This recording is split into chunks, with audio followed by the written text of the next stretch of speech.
Assalamualaikum warahmatullahi wabarakatuh. Nami abdi Raisya Arbiansyah di kelas 10 bahasa. Di dia abdi rek ngerjakeun tugas nyanyi bahasa Sunda.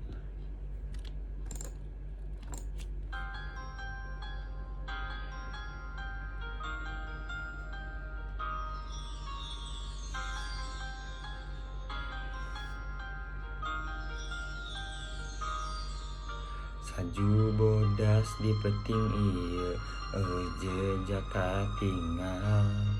Aya karajaan sembunyi sigana bisa jadi raja. Angin ngagelebuk sapertos badai salju. Teu tiasa nunda abdi geus coba.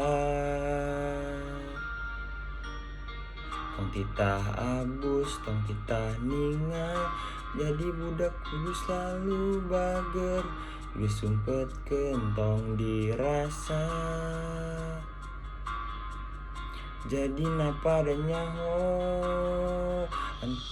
antepkeun teu tiasa nahan deui. Antepkeun di bae banting pantok. Teu paduli batur ngomong naon. Bade badai ge tiris ge abdi teu nanaon.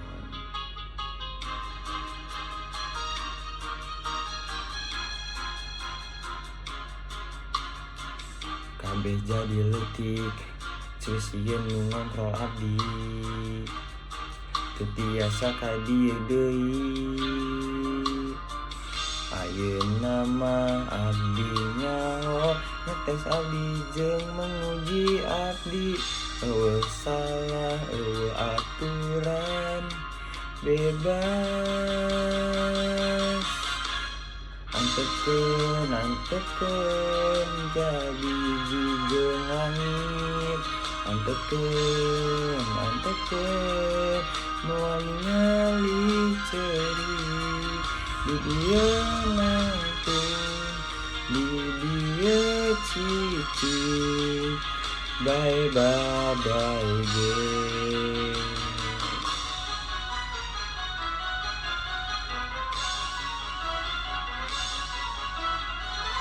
Kakuatan abdi kaluar tina diri. Jiwa abdi ngaluarkeun kakuatan es batu. Jeung pikiran abdi jadi semakin kuat. Abdi moal balik deui baheula mah baheula. Antepkeun abdi geus jadi abdi. Antepkeun nu bager eta geus eueuh. Di dieu nangtung di handapan panon poe. Bae badai ge.